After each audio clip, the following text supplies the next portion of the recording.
Blog Talk Radio. Thank you. County 23, I'll give you a corrected address. We do have a fire in a one-story ordinary. Looks like it's about 40 by 120, 125. We'll get your traffic control. Squad 5, Squad 5. Angle to 273, 273. Angle Battalion 18, 18 Battalion. With the 273, 273. Hi, everybody, and good evening. Welcome to Fire Engineering Talk Radio, and it's another installment of the Professional Volunteer Fire Department.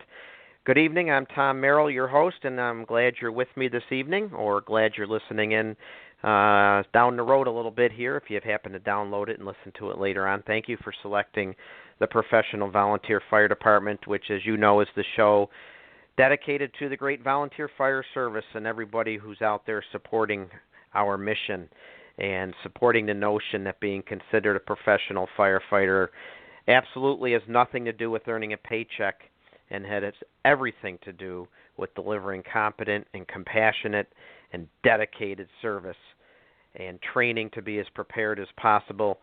No matter what role you play, no matter what helmet you wear, as I like to say, in your volunteer department, and we certainly know there's all sorts of roles and all sorts of titles and all sorts of responsibilities that people have in their volunteer departments. But no matter what, ultimately, my main message and the message that I know you support is that we can all strive to be professional at all times. And just like previous months, I've been out on the road a lot talking to firefighters all over the country and getting support for that message and hearing their success stories and sharing the challenges that we face. Just a couple weeks ago, I was at the National Volunteer Fire Council Training Summit in Myrtle Beach and was with a fantastic group of firefighters. And my hat's off to all the people running that. Rachel did a great job organizing it, and Chief Kevin Quinn, the president of the Fire Council, just put together a fantastic training summit and met so many great firefighters and heard so many great presentations and talked about the issues, the challenges, the success stories of not just being a volunteer firefighter, but being a firefighter in general. And, you know, folks, I've talked about the National Volunteer Fire Council before. I've had Chief Quinn on the show before, and I highly encourage you as a firefighter and your department to look at taking up membership in that organization. If by chance you aren't a member or your department's not a member, please consider it. It's a great organization that works so diligently on behalf of the volunteer fire service, really represents us on a national level, has a lot of great programs, a lot of great free programs online, a lot of great recruitment resources to help with recruitment efforts, a lot of great health and wellness resources. I can't say enough about the great folks and the great organization of the National Volunteer Fire Council, and it's something I would highly recommend that you highly consider joining and checking out and looking at all the great things that they offer. And you know, another thing, back in April, as you know, FDIC was held in Indianapolis, and I was privileged to be in attendance and witness the keynote address that was delivered by Angela Hughes. And Angela is just a dynamic speaker and just a great firefighter and a wonderful person. I had a chance to meet her at the airport, actually, in Indianapolis, and read up about her and her great career. And she's a captain in the Baltimore County Fire Department, and she's also currently serving as the president of the International Association of Women in the Fire and Emergency Services, otherwise known as IWomen. And it's a great organization. It's a fire service organization of women, as they like to say, for women, but it's not for women alone.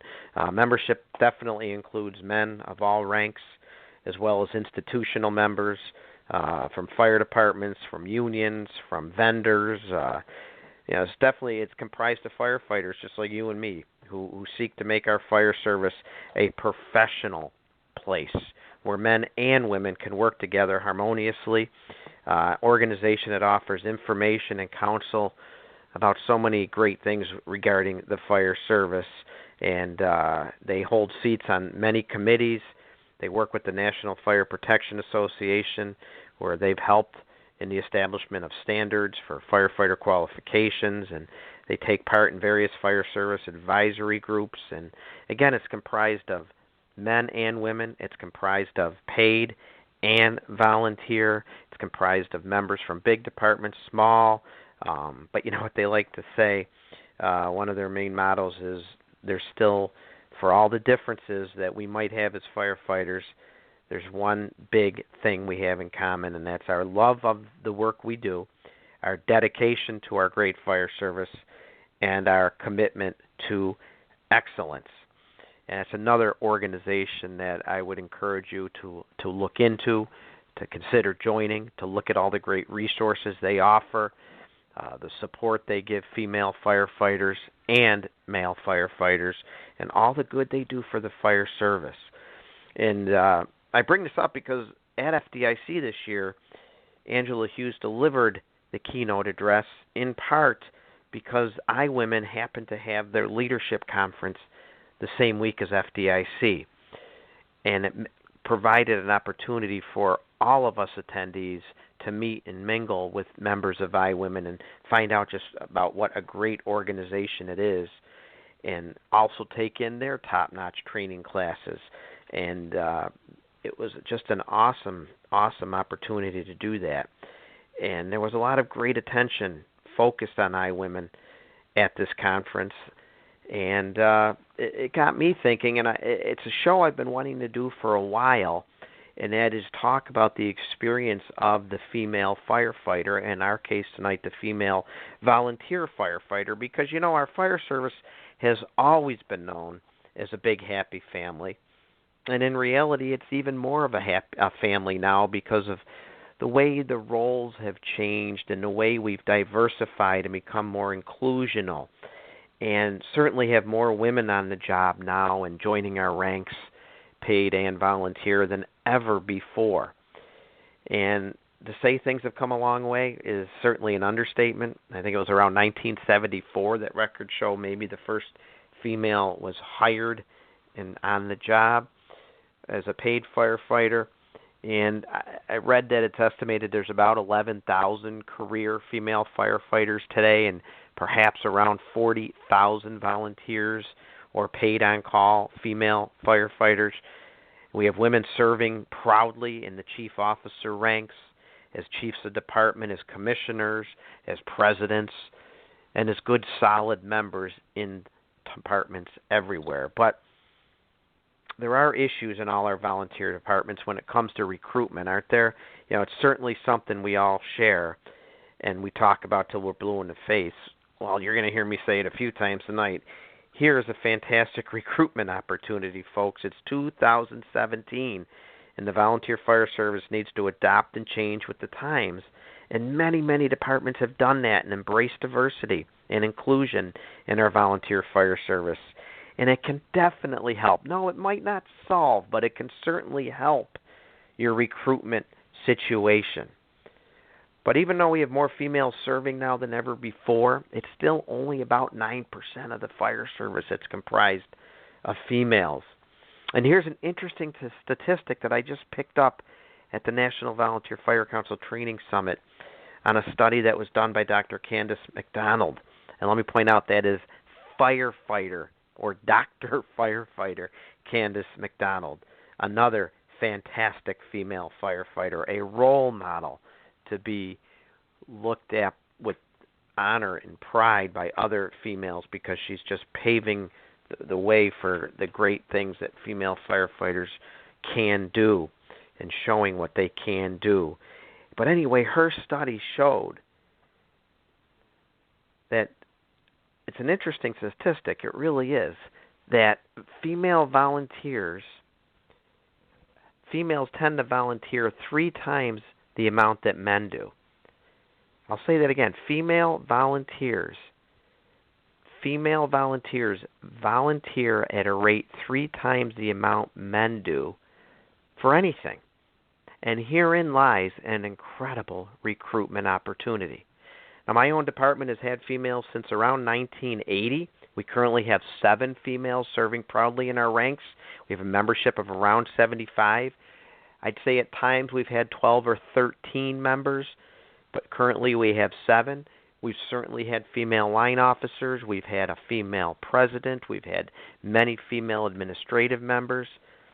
But with all the strides made in all of our departments, there are still challenges for our female sisters to deal with and overcome. Some can certainly be pretty serious, such as overt sexism and bullying or harassment. And some might be more mundane, but still of great importance to our female sisters, such as ill-fitting uniforms, something we might not think of if we're a male member, but still equally important to our female sisters and something that we should talk about and work with them on.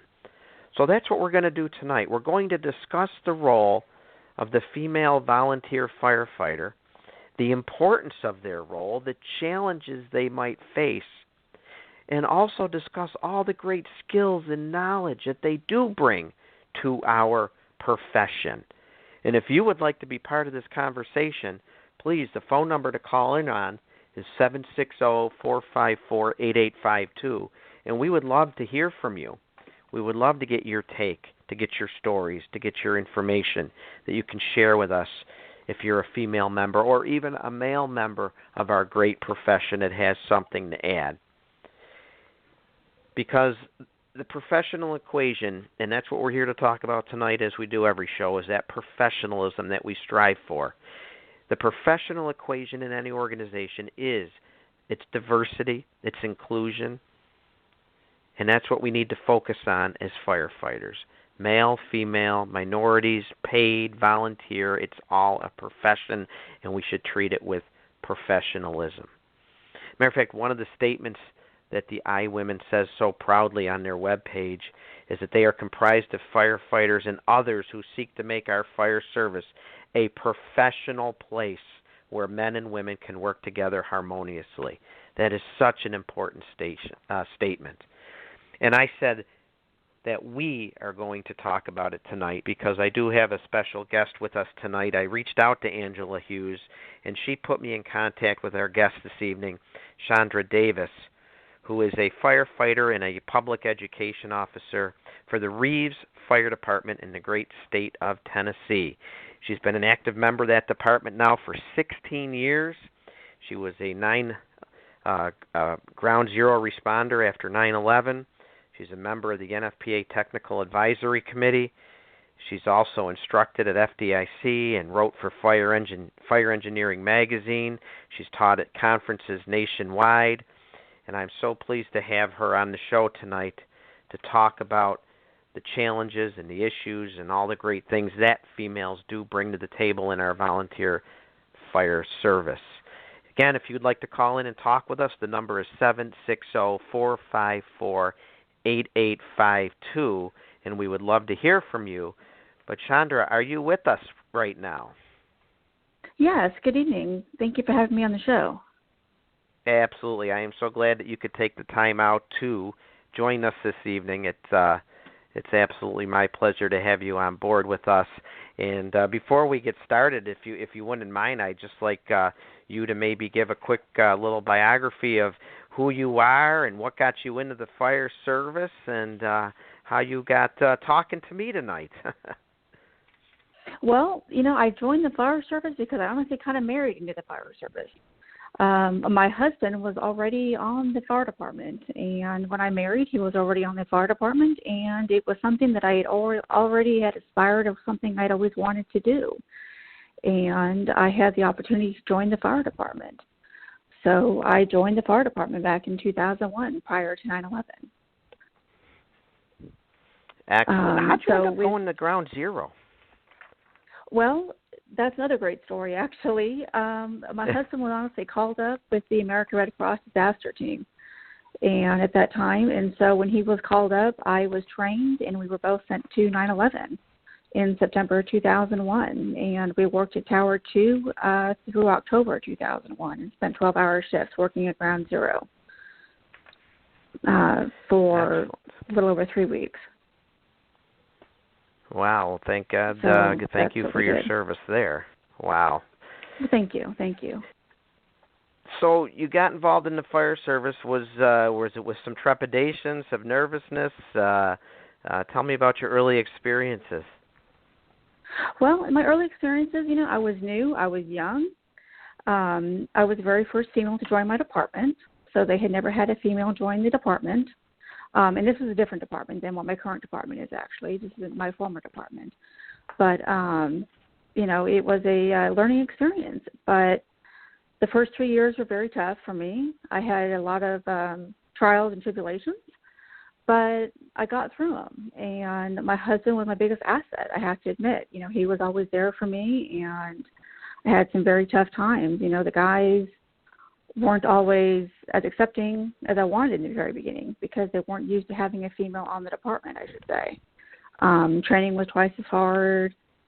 My uniform, my turnout gear didn't fit as well, perhaps, things of that nature. But I got through it, and I prevailed. And, I'm glad that I got through it because now, 16 years later, I'm still here, and I'm enjoying every moment of it. Now, when you say you were the first one in your department, were you the first one in your area? Was it something that firefighters in your area weren't used to seeing? I don't know, are there other nearby departments, or did you have a huge area where there weren't a lot of other departments?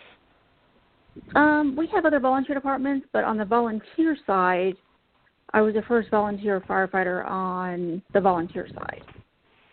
I see. So I see. In my So area, and so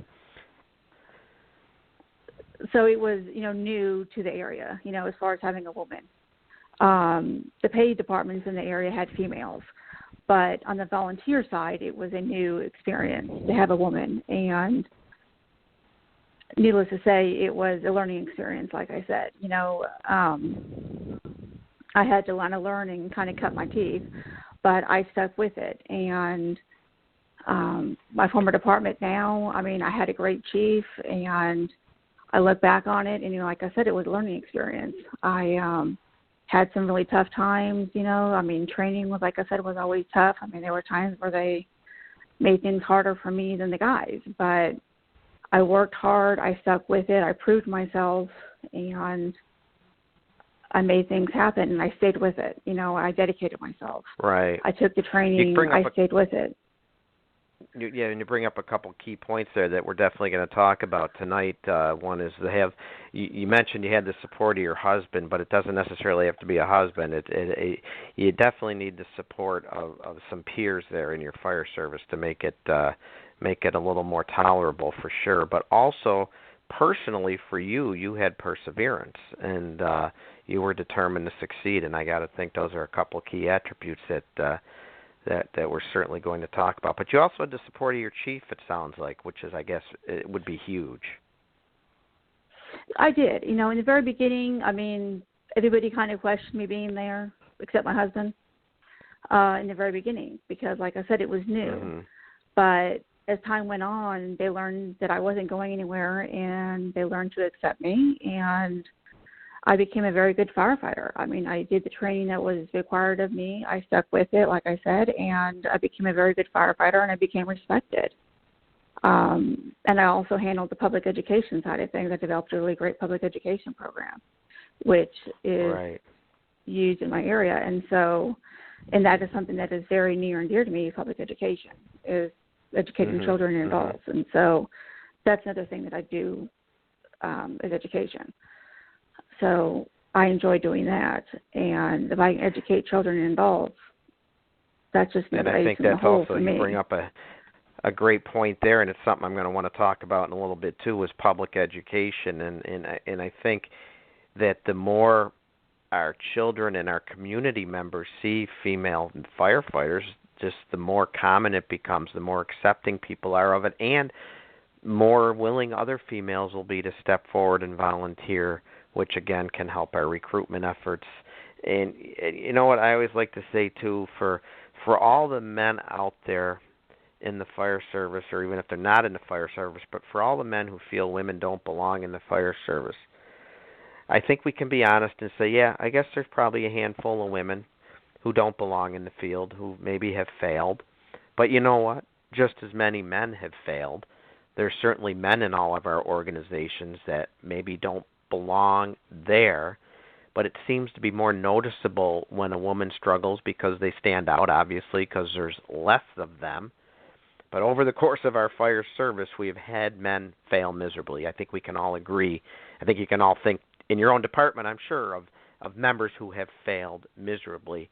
But what's the common theme? We just continued to bring men aboard. There was no, well, they can't cut it.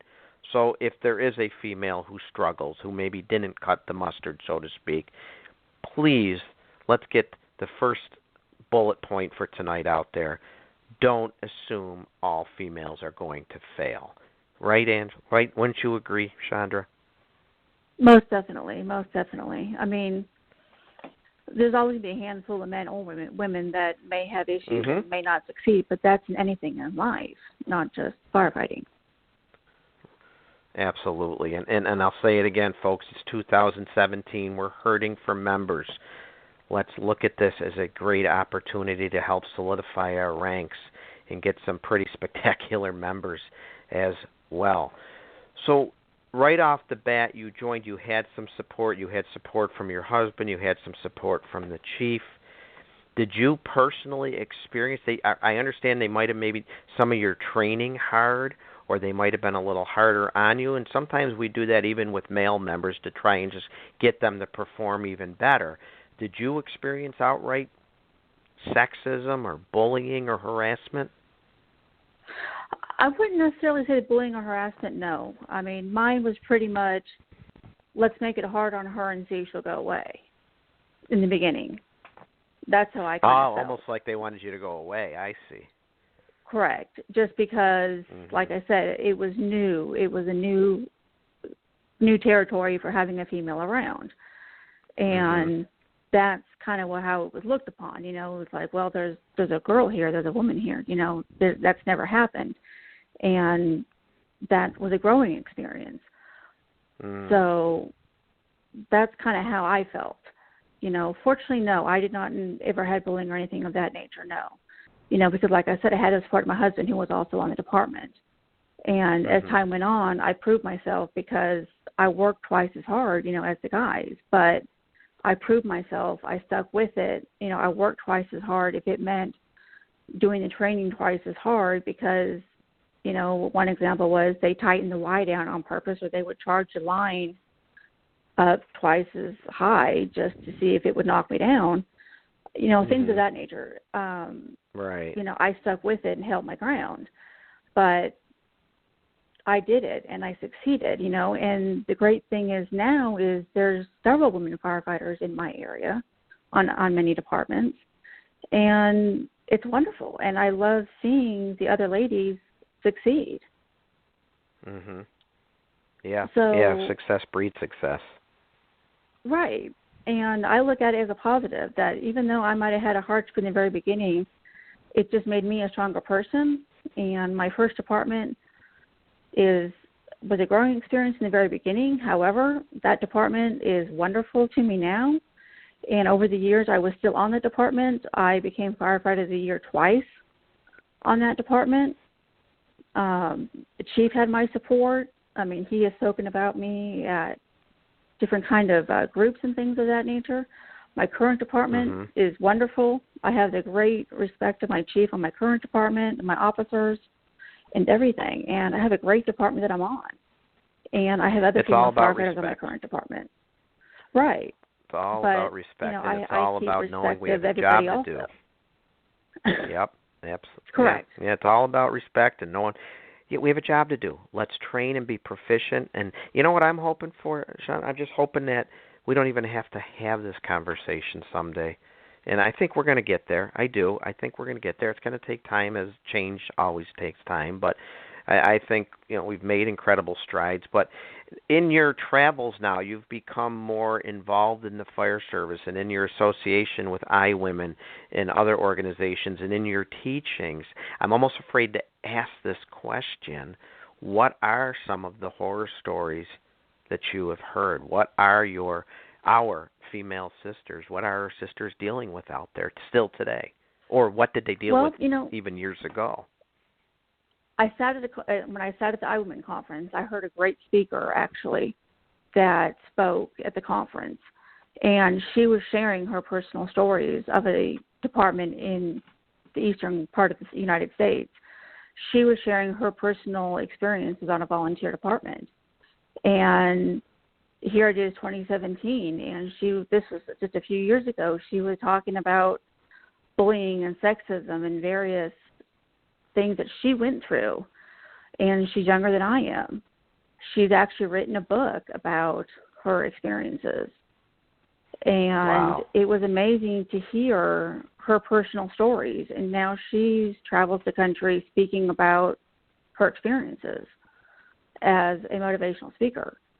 So it was amazing to hear from somebody else to say, okay, we're not the only ones out there that have faced challenges, but hers were 100 times worse.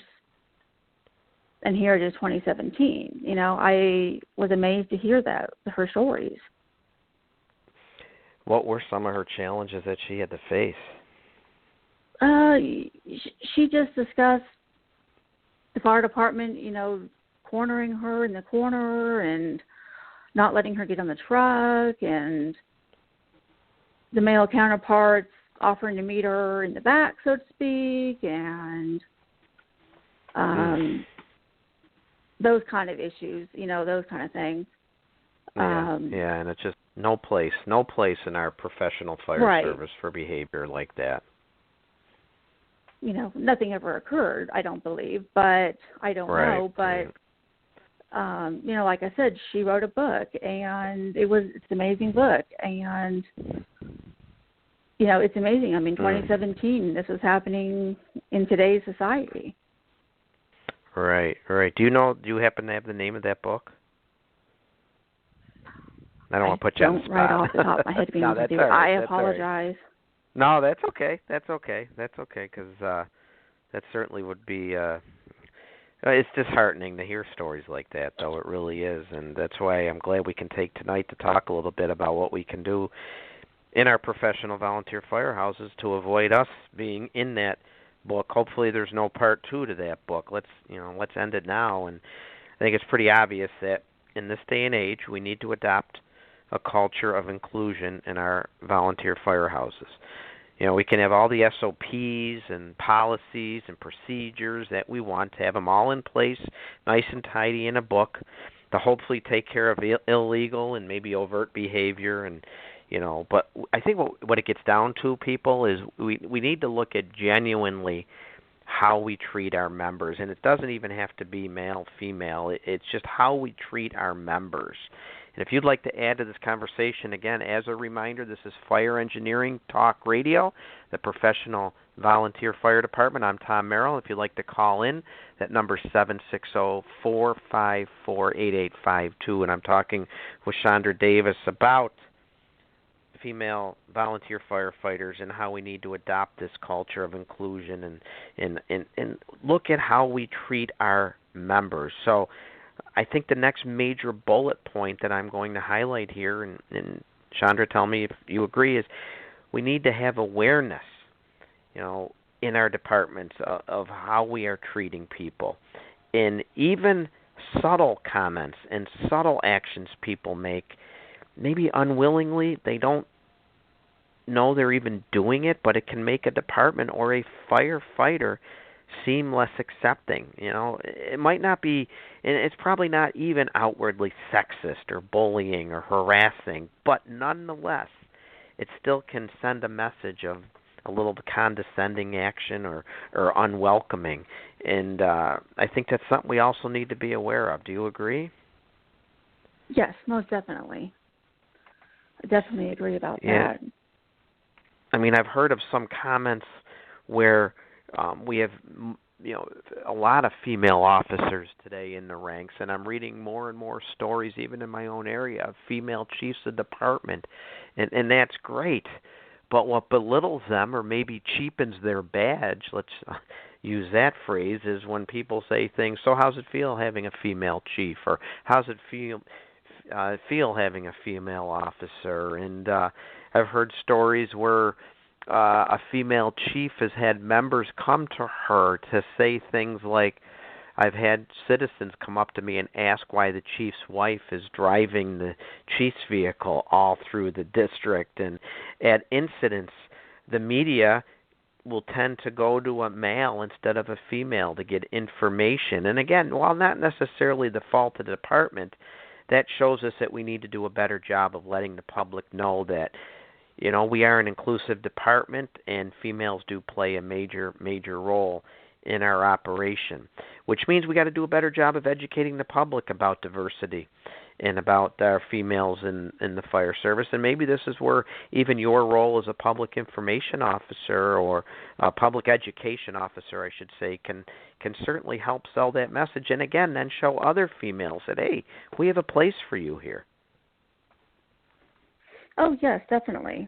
I mean, I keep a real positive image with the fire department. I'm the type of person that I always feel that whether I'm in my regular clothes or I'm in my uniform for the fire department, I'm, even as a volunteer, that I'm always on the job because I'm always in the public eye. You know, whether I'm at the grocery store or I'm at the fire department, the public's always watching.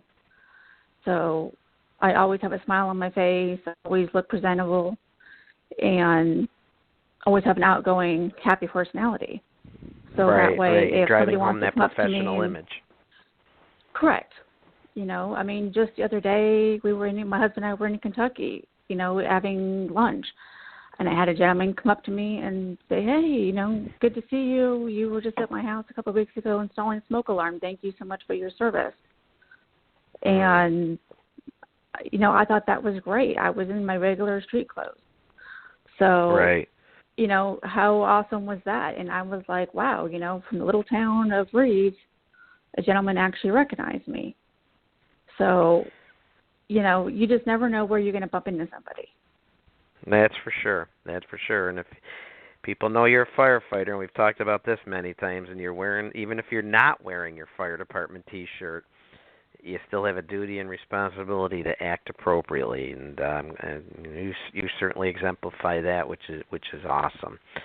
And you know, when we talk about this inclusion and this diversity, and I know people are thinking, oh my God, he's used those terms a lot. Well, what I want to do too is dispel. You don't always have to be using terms like that when you're advertising for members. You know, it's not like you're trying to meet certain quotas or anything like that. No, you're just saying, we're looking for members to join our volunteer department, members from all backgrounds who are interested in volunteering and can do the job.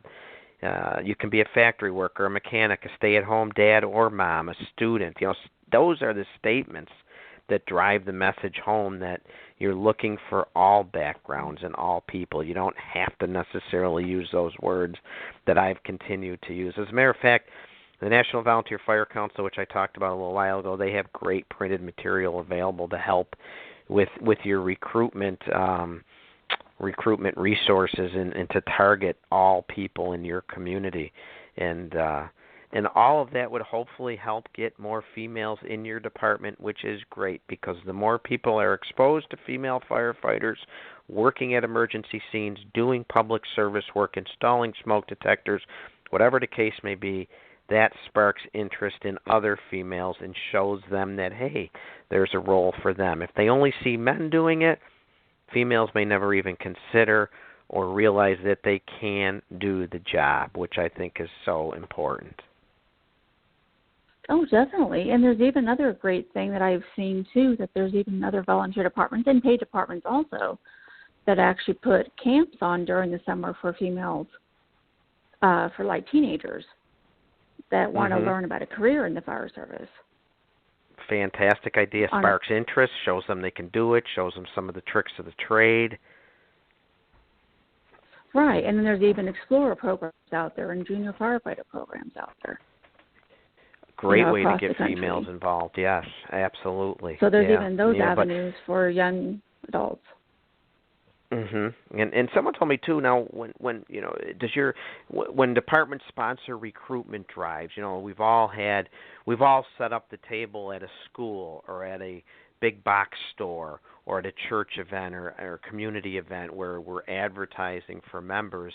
And I think another important thing here is to try and have a female member at that booth as well to, again, just solidify the fact that, again, you're not outwardly saying we're an inclusive department. You're just demonstrating it. And then people don't even second guess it when they decide, hey, I'm a female and I want to do this. Oh, yes, definitely. I mean, it just shows that there are women out there that do the job and can do the job and are able to do the job.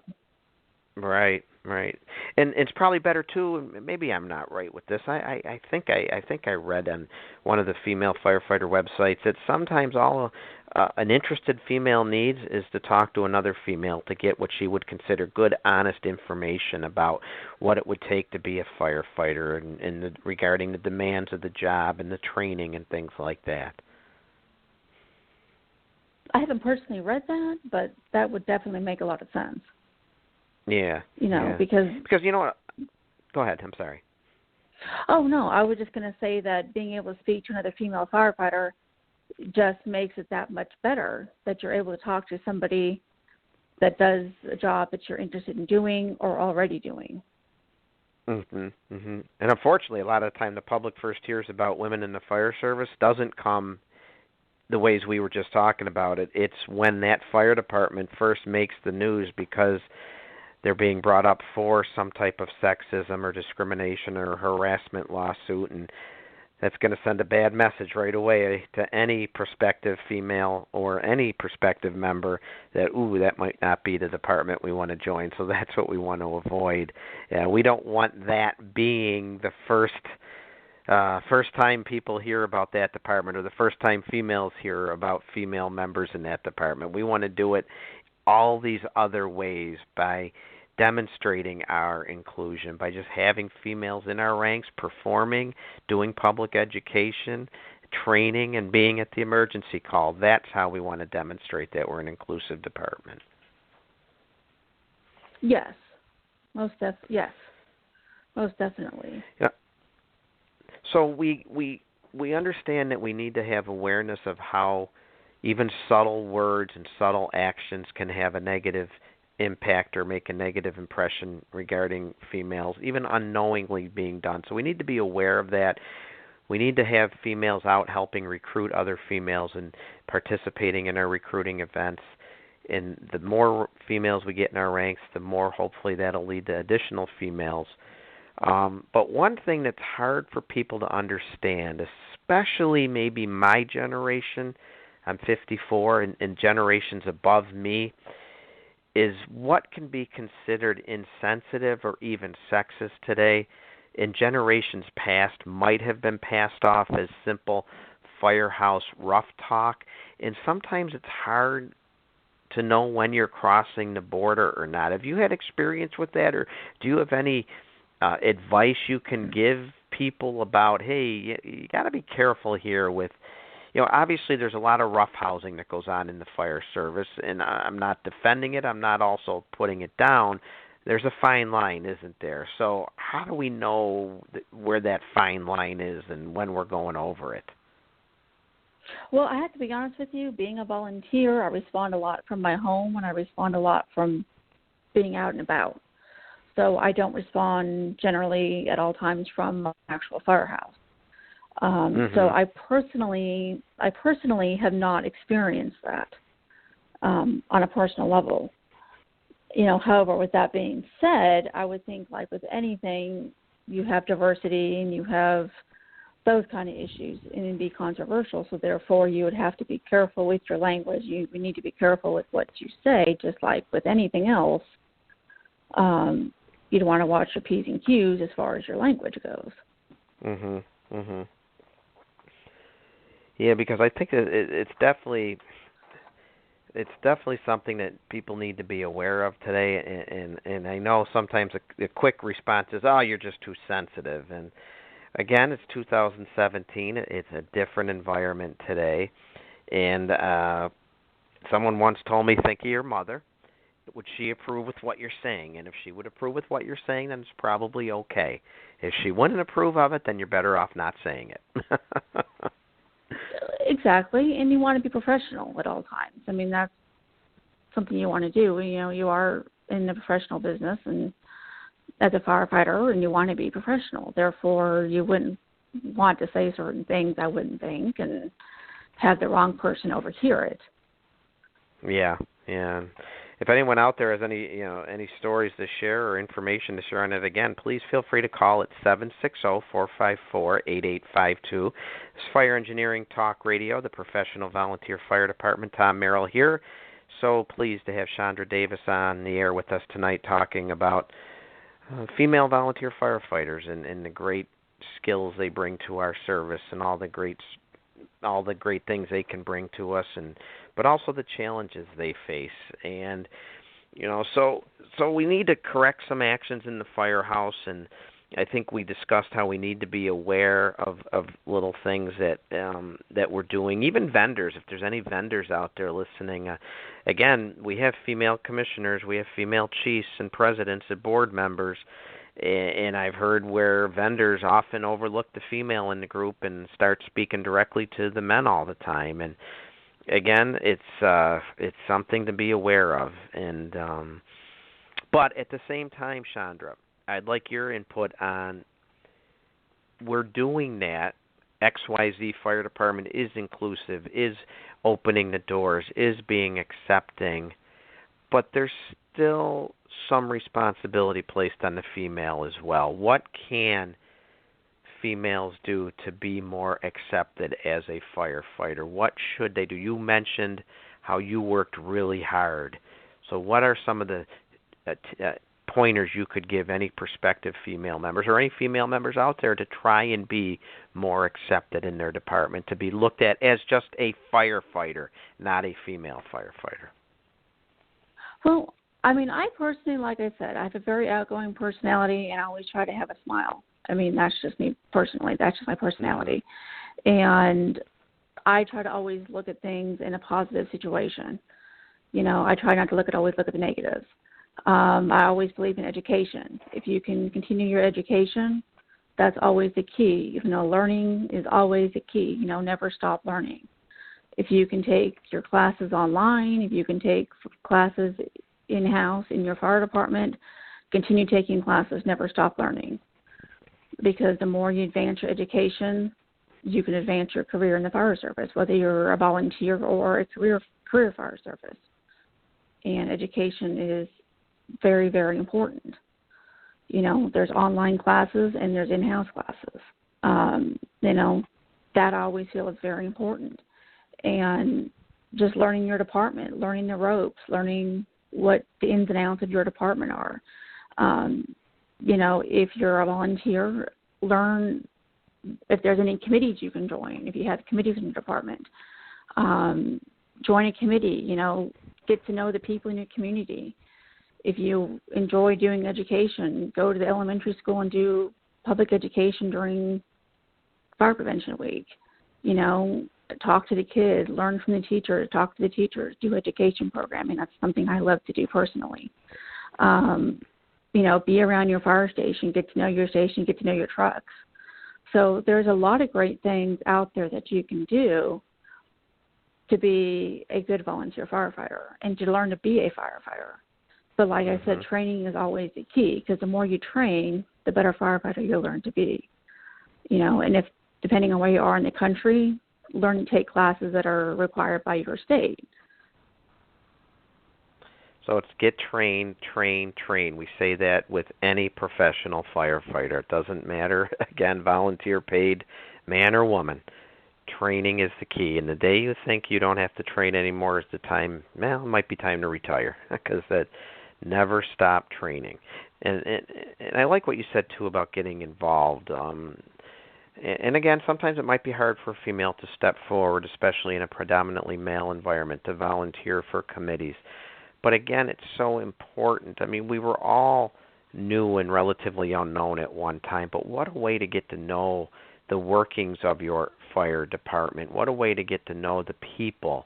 And especially my young people, I always tell them that this prepares you for life. serving on a committee, being in a volunteer fire department, you learn how to deal with people, how to put proposals together. Let's face it, how to lobby for things, how to politics for things, how to lose. You're not always going to get your way, but if it's done in a respectful manner where everyone has a chance at the table, then you need to be accepting of that and realize democracy prevails. But it's giving you life lessons that you can use for the rest of your life. Even if your volunteer fire service comes to an end someday, these lessons you've learned you can take with you forever.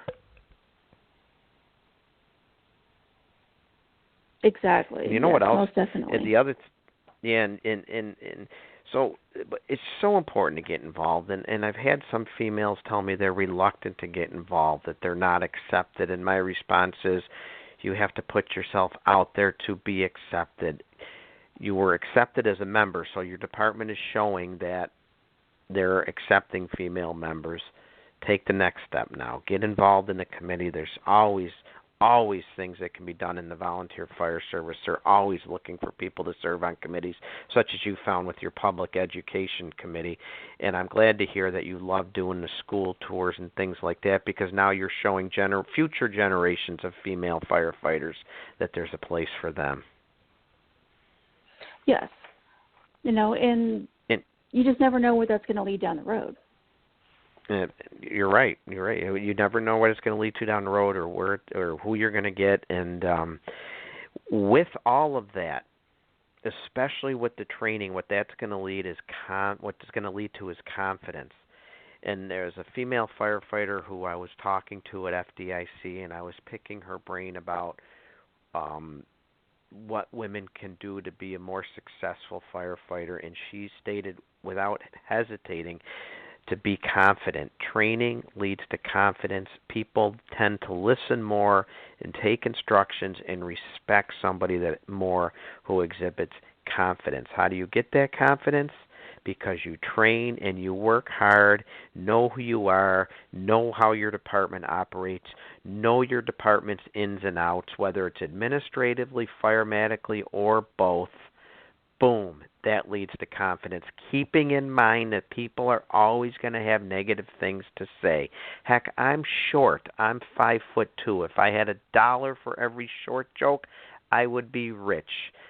But I was determined to be a successful firefighter, to train, to work hard, to keep myself physically fit, to do the job required. And that leads to confidence, which leads to being accepted. And that is also a key to being a successful firefighter, male or female. Yes. That's and there's no room. Yeah, and we need to support each other, and we need to all work toward this common goal of just being a successful firefighter. There's no room for gender bashing. Again, some people fail, some men fail, some women fail, but we all can work together to be a good, solid firefighter. And speaking of solid, I'm going to add one other attribute that I think is important for all firefighters, and I mentioned it quickly there, is the importance of understanding this is a physically demanding job. And part of being a professional firefighter is being fit to do the job. And we need to recognize that. It's not a man thing, it's not a woman thing, it's a firefighter thing. And we need to put that in the equation, too, of being accepted. We all have different strengths and weaknesses, but we should all still strive to be physically fit. Oh, definitely. I mean, everybody has to be physically fit to do the job, or you can't do the job. As far as being an actual firefighter and being inside a structure or a commercial building or anything of that nature. Mhm. Yeah, it's just, and again, some of the negative attributes I've heard from people is that they've brought female members in, and they're existing based on the title female only. They're not staying fit. They're not training. But again, I always say that, well, we have men firefighters doing the same thing. You can't differentiate between them. So that to me is just a poor firefighter. That's not taking it seriously. That's not treating it as a profession. Right. And women have proved themselves over the years from the 70s or so that we can be firefighters and that women can do the job, and we are very successful at doing the job. And there are so many women out there that are successful battalion chiefs and chiefs of major departments now, and on the volunteer side, and have gone on to great leadership roles. And it's amazing to see what women in the fire service are actually doing now.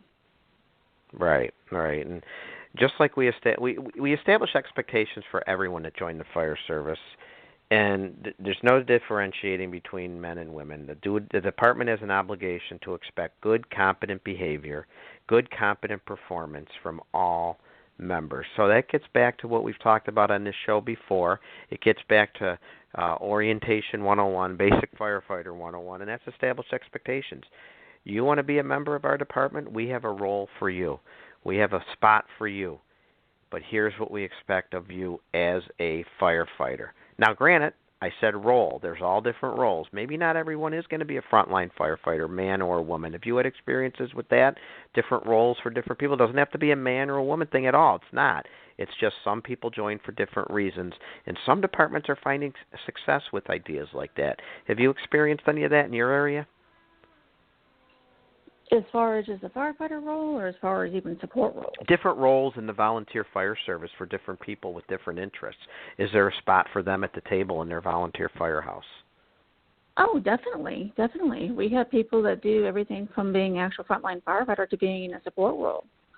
So we make room for any kind of person who wants to join. We are a very open department. We have support roles as well as frontline firefighter roles.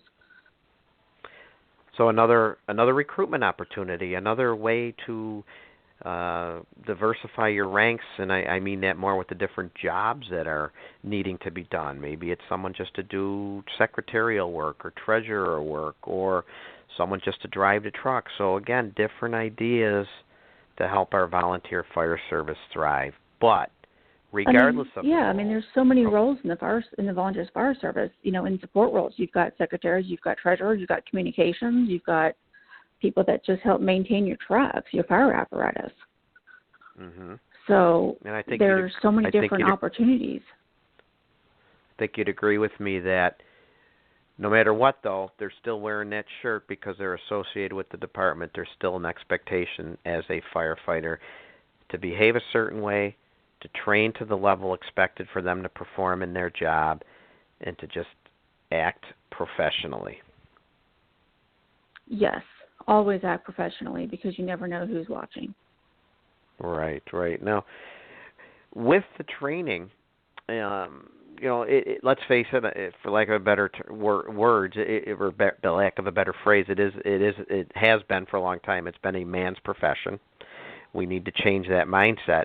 But unfortunately, I shouldn't say unfortunately, just the way it is, a lot of the people doing the training have always been men. They've been the ones training females. And it's interesting that I've noted that many females have said that they have struggled doing things the man's way, and they have had to develop their own way to do things, whether it's donning SCBA, the single ladder raise, single 24-foot ladder raise, all sorts of different things such as auto extrication. And it's interesting that I was told that we should work with females more to develop ways that they can use their unique skills, their unique body dimensions to their advantage. And that's something that men don't think about a lot. And I was pleased to see at FDIC this year, and I didn't get a chance to take the class, and I'm hoping maybe next year I will. They now have a class like that. It's not just for females, it's for males as well. And again, I'm on the shorter side, so it's an interesting class for me. But we need to kind of look at training where maybe the old mindset was, females can't do this because they just can't do it this way. That no, they can do it, but let's figure out the best way for them to do it. Because some point, some way, men figured out the best way for them to do it. Well, that doesn't always apply to women, does it? There's a lot of uniqueness that they bring to the table that we need to identify and work with, because maybe it isn't based on brute strength. It's more on technique for a lot of these things. Right. I mean, women might handle the jaws just a little bit differently than how a man might handle them as far as how to hold them or pick them up or something. But we're fully capable of using them. You know, even handling a hose line, we might hold it slightly different. But we're fully capable of handling it. Yeah, and obviously the wrong answer is what happened to you when you first joined is, let's just crank the pressure up, hope it knocks her over, and then send her on her way. No. I think everyone listening, agrees right there. We're not doing that. It was a learning experience, and that's okay. You know, it's been a long time ago, and I'm still here, and you know what? It was a growing experience. Right, and, right. But like I said, it was a growing experience for me, and my former department's a great department, and my chief from that department's a great chief. I had utmost respect for him. My former firefighters in my department there, and my current department's great. I have an awesome chief. I have an awesome department, awesome firefighters, and I'm blessed with great people. Right. And I'm very fortunate. I'd like to say that's my experience in our area as well. I've heard a lot of great success stories like that, which is just fantastic. But when it comes to training and it comes to working together, I think as men, what we need to do is realize that just because Plan A works well for us, because maybe it's been that way for 20 or 30 years, and they can maybe muscle the tool a little more than a woman. Not to say a woman couldn't do it, but maybe the men have had success doing a ladder carry a certain way. That way might not work for the female, but the female can still do it just a different way. And that's what we need to work together and identify on the ground, on the fire ground. And when women find that what works for them, boy, let's get them involved in the training too, and have them work with other women and all firefighters to show, hey, here's just another way to do it. I heard a story too where it was one of the blog stories recently on fire engineering where a female talked about power tools or extrication equipment, and she could not operate the jaws the way the instructor was showing, and that instructor was quick to dismiss her as not being able to do the job. Well, she went to another instructor who was much more open and worked with her to identify a way she could work with the jaws to perform the extrication successfully, and it worked just as well, just a different technique. And if anything else tonight, that's what I'd like some of the listeners to take away. You know, there's multiple ways of doing things, and we need to work together to find a way that we can help our firefighters succeed as firefighters. Yes, and there's lots of great success stories out there from women firefighters across the country that could be shared, success stories of how women firefighters have learned to do the job in different areas.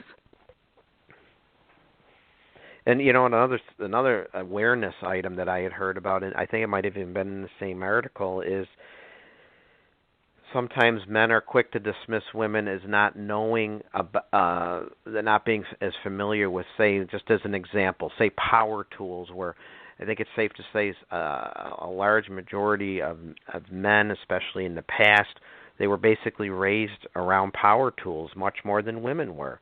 So in training, or even at recruitment expos or events, the instructor might just breeze over what he considers the basics for operating, for example, the power tool.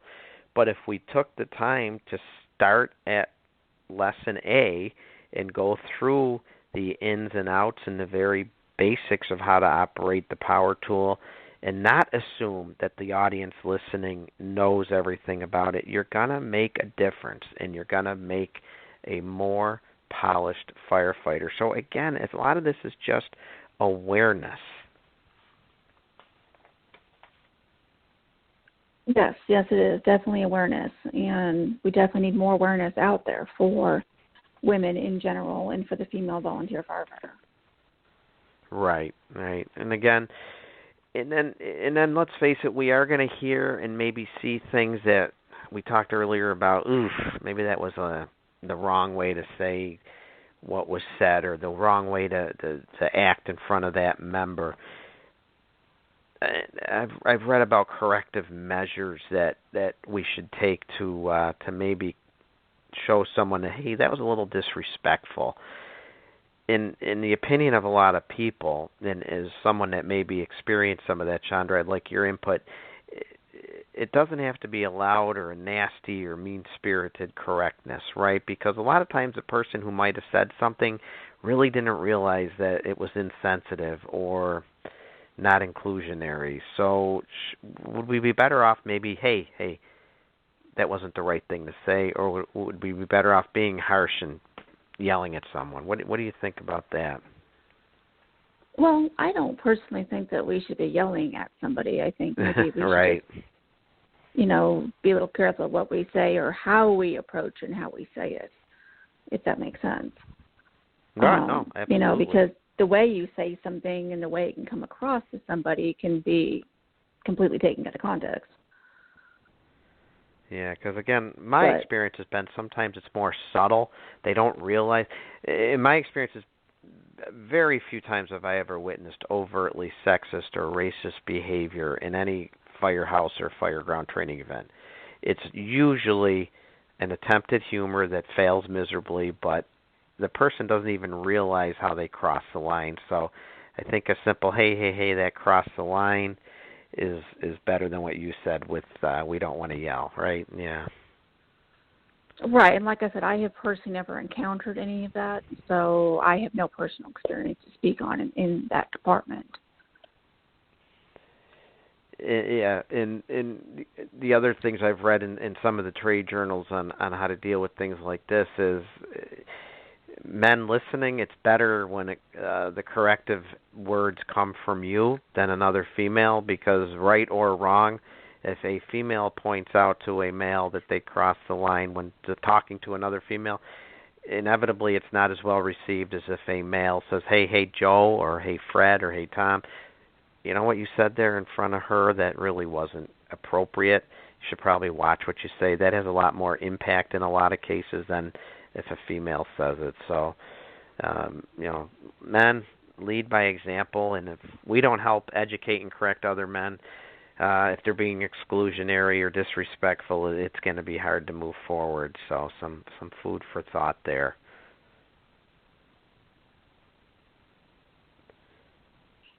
Yeah, definitely. Well, you definitely want to watch your P's and Q's in the firehouse. And, John, we've been going for about an hour now. And, again, if anyone would like to call in, again, the number is 760-454-8852 to talk to myself and Chandra about the female fire service.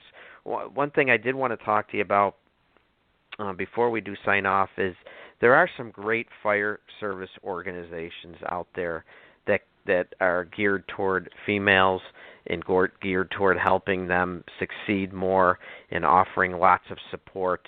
I mentioned iWomen. Would you be able to take some time and talk a little bit about iWomen and any other organizations that you maybe participate in or know of that women listening tonight, or even men, can reach out to and look to for resources, guidance, and some help in these areas? Well, I personally am a member of iWomen, and their website is www.i-women.com. So I would encourage anybody listening, women or men, to go to our website if they'd be interested in signing up for membership, and also reading about iWomen and learning more about our organization tonight. iWomen has been around since the late 70s.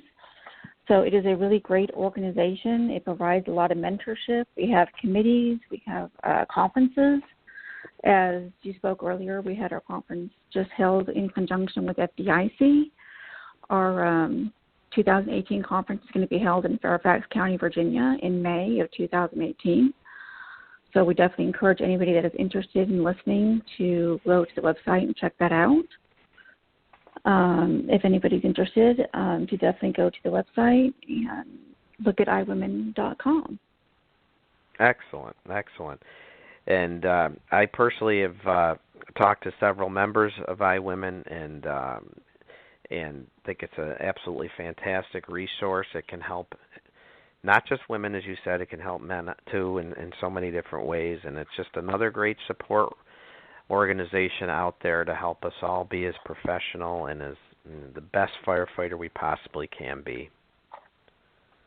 It is, and it has a lot of organizational. It has a lot of women and men from all across the country. It's actually an international organization. We have members from Puerto Rico, Germany, Japan, Sweden, just to name a few countries. So we're actually international, and even at the conference that we just held, we had several countries represented that came from internationally that came in for the conference. So it was a really great experience, and iWomen is growing. We have a couple thousand members at this time, and we are growing. So we encourage anybody that's interested to please go to the website to learn more. And if they're interested also, they can always email our executive director at executivedirector@i-women.com if they have any questions. And that's always another contact also. Okay, good advice, good information out there. And if anybody listening is just wondering what they can do to help females become better acclimated in their department, is there anything we've missed tonight to maybe help level the playing field? Is there anything more that you want to say about the role of the female volunteer firefighter that the predominantly men fire departments need to understand and to accept to pave the way for more females in a more harmonious working relationship? I think we touched on quite a few really great issues tonight, and I think we really did very well this evening. You know, I heard of one that keeps coming up from time to time, and I don't know if you've had experience with this or not, and the reason I'm bringing it up, it was just an article within the last couple months that the Orlando Fire Department in Florida had to deal with it, and we've talked about it in my own department, and that's the dress uniform, the Class A uniform.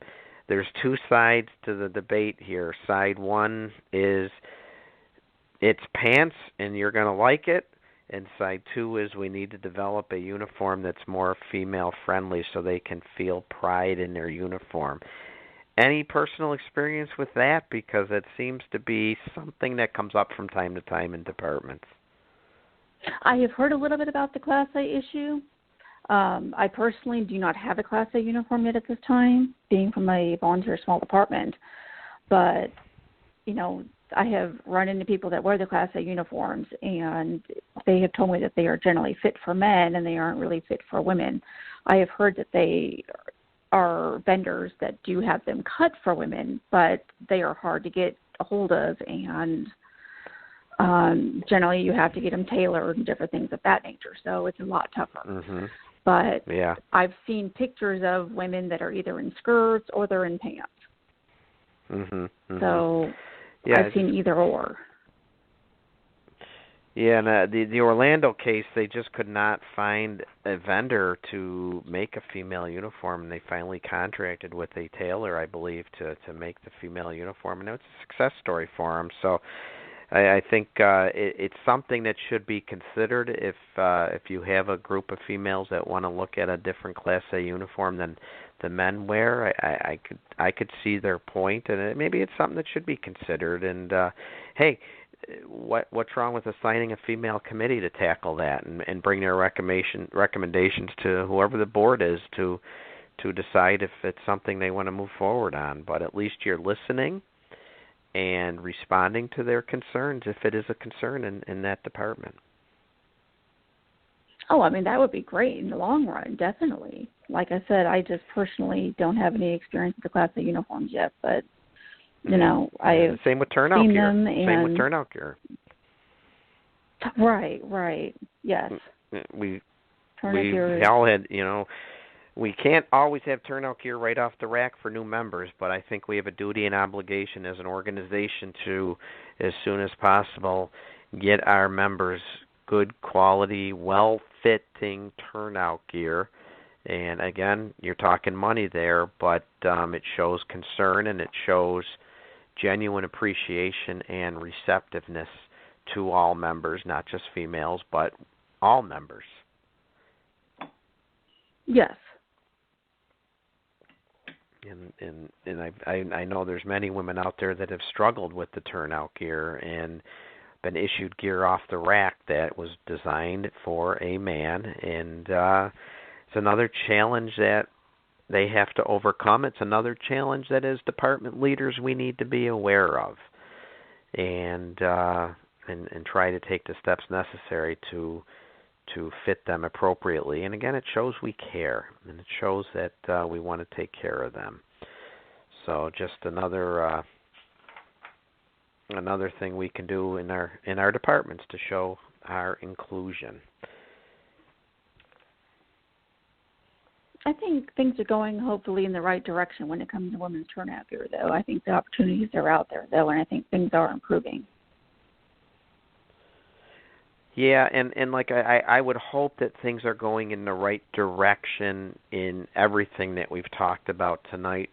I hope the awareness is there that, and I think as time goes on, it will be there even more, that again in 2017 we cannot operate our volunteer fire departments based on models that were maybe successful in the 50s and 60s and 70s and 80s, and one of the keys to helping to solve, or at least address, maybe not solve, but address the recruitment issue is opening our doors in a more inclusionary manner, to not condone bullying and harassment and discrimination, to create a warm and welcoming environment in our firehouses, and at the same time, members joining of all ethnicities, of all races, of all genders need to understand that there's a duty and obligation as a firefighter to train appropriately, to be prepared,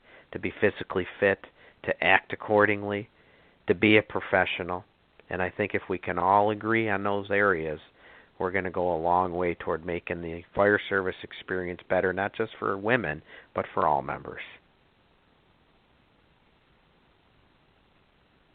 Most definitely, most definitely. And Chandra, I just want to thank you for taking the time to come on tonight to address some of these issues. I really appreciate you taking the time, and I look forward to meeting you at future events and continuing this discussion. If anybody wanted to get a hold of you, if somebody needed some advice or maybe even wanted to talk to you about the classes that you've done, and why don't you talk a little bit about you have instructed before. What type of classes have you taught? And if somebody wanted to get a hold of you, how can they get a hold of you? I can be reached by email, actually. It would be the simplest way to be reached, would be by my email address.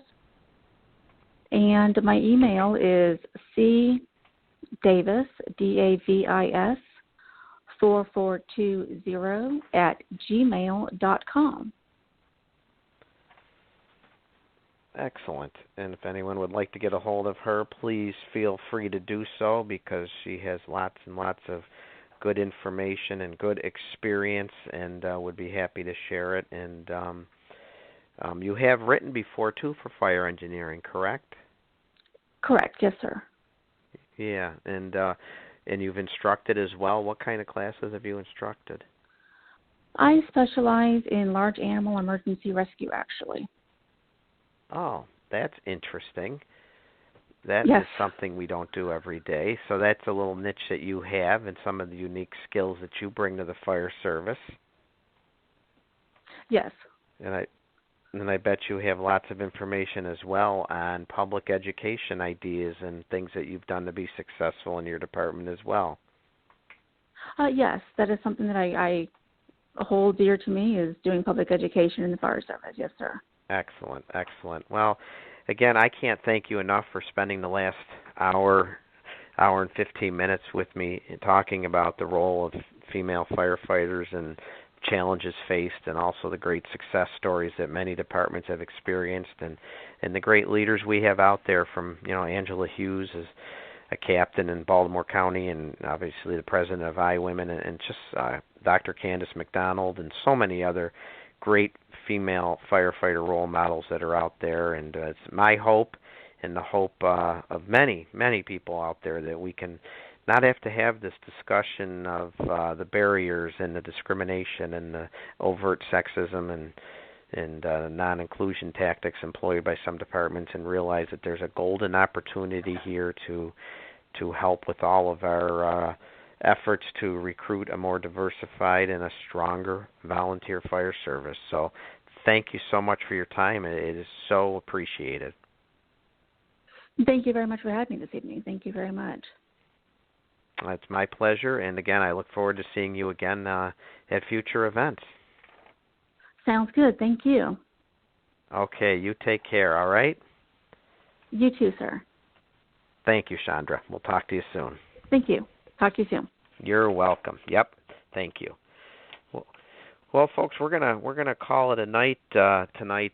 Great discussion on the role of female firefighters in our volunteer fire service, and a lot of good information there, and still a lot of obstacles out there that they may be facing. But there's a lot we can do in our departments to make them much more inclusionary. You know, the human population is certainly diverse, and when we join our local volunteer fire departments, we take an oath, whether it's written or implied, that we're going to help anyone in trouble. And we do not judge if it's a male. We do not judge if it's a female or a person of color. We don't judge about anybody's background. So why wouldn't we want our team that's helping out those in need to be as diverse as possible? Because if people are willing to volunteer their time, and let's face it, these days it's very hard to find people willing to give the time required to be a volunteer firefighter. But when they do, we owe it to them to give them the respect that they deserve. And with diversity and inclusion, if we make people feel, the bigger picture is with diversity and inclusion, it's so important, because if we make people feel unwelcome, we're going to have a smaller pool of candidates, and that's going to hurt our recruitment effort. And the word gets around, and it's going to damage the image of professionalism that we covet. The professional fire department embraces diversity and inclusion, and we should all be practicing and taking the steps necessary to ensure that we're doing it in our local volunteer firehouse. If you would like to get a hold of me, please, I'm on email at tamerrill63@AOL.com. I'm on Twitter. Facebook page is the Professional Volunteer Fire Department. Please check it out and give it a like. I share stories, I share articles, I share success stories, and words of wisdom when it comes to leadership and good fire practices and firehouse role model stories and all sorts of things on the Facebook page. Please check it out. The next show will be Tuesday, August 8th. I look forward to having you there with us. And before I leave tonight, I would like to do the shout-out of the show, as I do at the end of every show. And in the spirit of tonight, I'm giving a shout-out to the Mamaroneck Volunteer Fire Department in New York. And as I said, in the spirit of tonight, we're going to give a shout-out to that fire department and one of its members, Robin Nesdale, who is a 57-year-old mother of a college-age daughter. And she recently was finishing up her Firefighter-June training and well on her way to becoming certified as an interior firefighter. Now, Robin has talked about the feeling of pride and self-esteem that she gets from her great accomplishment, and we know that that's hard enough for anybody to get through that initial fire training.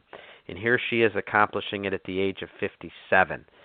She admits that her age certainly has been a very big obstacle to overcome, but to her credit, as Fire Chief Paul Tortorella says, there was no cutting any corners, and she absolutely could handle it. She owns a small business in town, which makes her even a more valuable member of her department due to her daytime availability. And she is so proud to serve, and she feels so much more connected to her community that she has resided in for the past 30 years. So hats off and a shout out to Chief Tortorella and all the members and the great department, Mamaroneck Volunteer Fire Department in New York, for encouraging, assisting, and accepting Robin Nesdale into the ranks and helping her find success as a professional volunteer firefighter, a professional female volunteer who is dedicated, committed, and competent. Thank you for listening in tonight, folks. Thank you for doing what you do. And remember, being professional has nothing to do with earning a paycheck. It has everything to do with delivering competent, compassionate service and taking care of our customers and also our own members as well. Thank you very much, and we will talk to you again in August. It's Tom Merrill for the Professional Volunteer Fire Department, signing off for tonight.